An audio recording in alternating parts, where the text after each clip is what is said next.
Alright, so how y'all doing, boys? Hope you're doing well today. Today we have finally got the patch notes for Ragnarok, which will be releasing tomorrow. I hope you guys are just as excited as I am now. What have we got here? Chapter 1 of Ragnarok will be releasing around, well, there you go, around chapter 6. So just before or around when you beat Hendrickson, which is honestly a lot sooner than I expected them. I expected it to be more of like a chapter 15, 16 activity, so looks like it should be fairly easy, but nonetheless, some really good content. I'm not usually one to, watch through the story in Grand Cross. I've obviously already read the manga and whatnot, so why I'll do it again, but I will be actually, uploading a video of me playing through the story, most likely. But here we go. Something else I'll be giving us is really good for almost everyone. Free toner, which is really nice, but also 100 free diamonds. So let's say, you've been a little bit carefree with your diamonds, maybe you just haven't had the time to grind many. There hasn't been a crate. Well, there's been a fairly good amount, but let's just say, you don't have the gems to summon on this new banner that's coming out. They've saved you a bit there, so that's, 100 out of 600 gems, which should be super easy. I mean, combined with, I know we just got PvP reset, should be another like 50 gems. Looking pretty good, and they give us, a free costume for toner, but here it is, the banner of the update. Now, honestly, super nice that it's the 600 points. I know, festivals are the only ones that get the 900, but you are able at the end to pick the blue Ragnarok Lost Vein or Prince Sigurd. Now, these two are the main big boys of this banner. I'll be doing just tons and tons of showcases on them.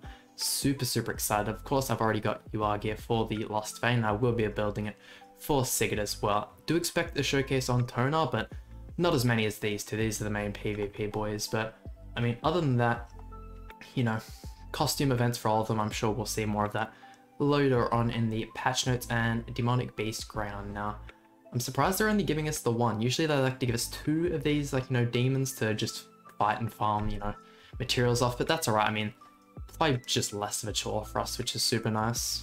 Along with that, we do have these celebration events now. Another spin event, which I feel like we always get regardless of what's happening in Grand Cross. Of course, the Demon Beast here, boosting events and, some like the enhancement, success rates and double player XP, which I do believe will be continuing on since, we did just have the 2nd anniversary. I do believe this was active that whole time, but here we go, more battle events for us. And if you guys know me, I'm super happy they're bringing back more enhanced stones. They're such an easy thing to get, but I always struggle to get them to the point where, like, I actively look out for ways that I can get them in day-to-day grinding.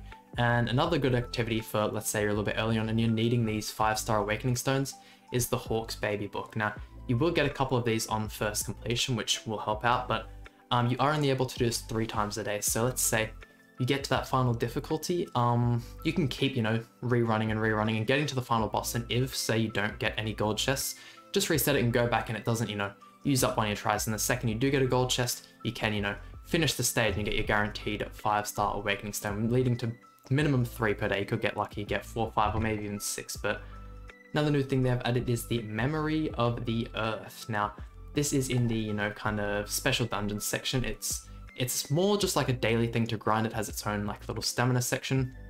And you get these orbs, which are, down here. Also get diamonds on first completion, which is pretty nice. Orbs, you can go through. Does it say much else in here? Yeah, just stuff. Be added in this update, so you can use those to buy. Here we go. These materials here. Now, these top 3 are huge. You want to be buying all of these. I mean, SSR pendants as you get later on in the game, a little less useful, but the hammers and super awakening coins will always remain useful. And these 2 I wouldn't recommend buying at all. You can buy, you can grind them for free just with stamina pots any day. So that's nice. Coming down here now, I was actually looking at this before and wasn't totally sure on what it was, but the Grimner's book, I believe it is, here we go.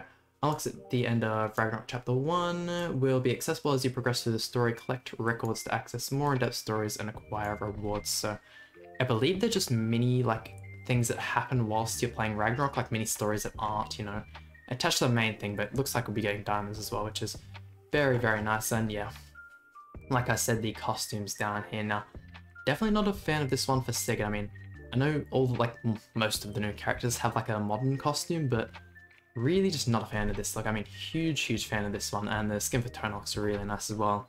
We'll definitely be getting all of those. Now, go down here a little bit more, just typical bundles, celebration ones, new welcome back.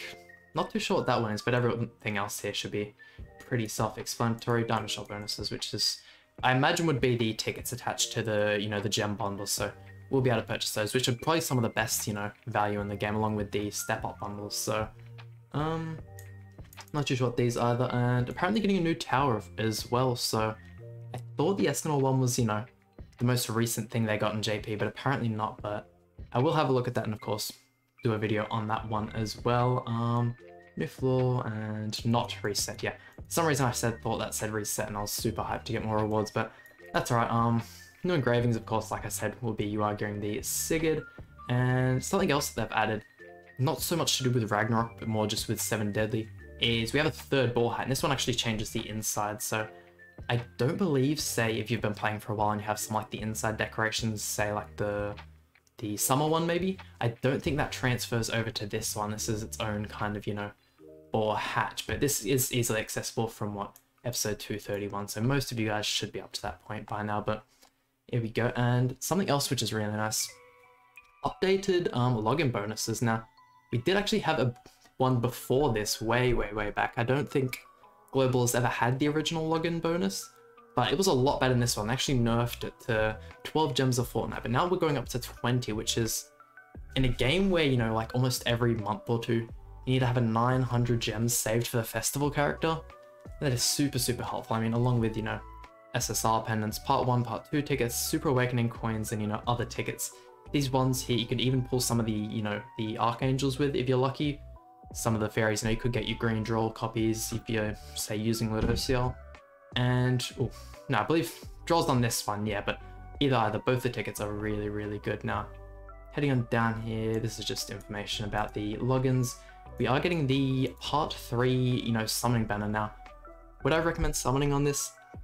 Not necessarily. I mean, depending on, you know, who the characters are on like the day, could be good. I mean, say if some of you have pulled Barn and didn't get the chance to summon on Arthur, now's a great chance to pick him up. But I mean, no one here is like super necessary. Arthur's probably your best bet, but maybe if you're really wanting some of the Archangels, could be good to summon on.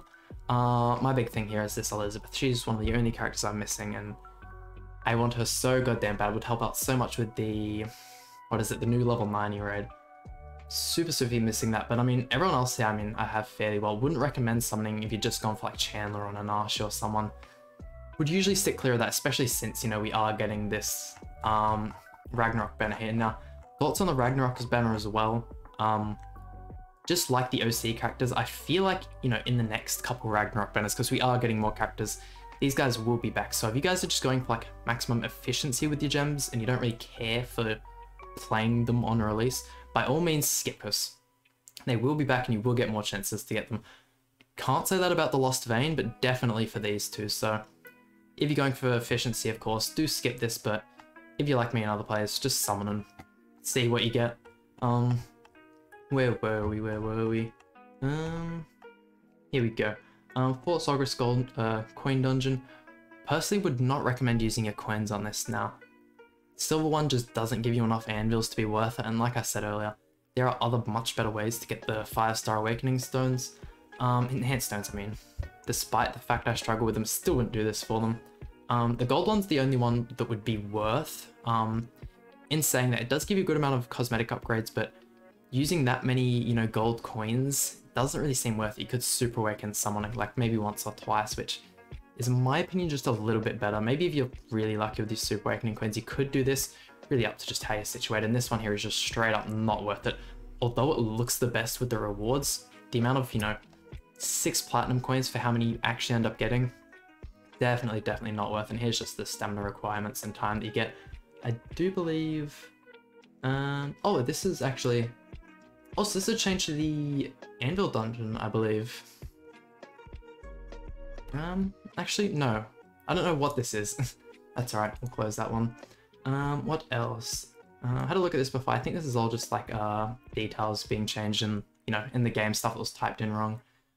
Same with this all here, and yeah, we're down to bug fixes. But I mean, other than that, everything else here is just ending events. We were just in an anniversary, so there's a lot there. But anyway, that just about does it for today's video. Please hit that like button, subscribe, it really means a lot to me, and I'll see you guys for some more Grand Cross content.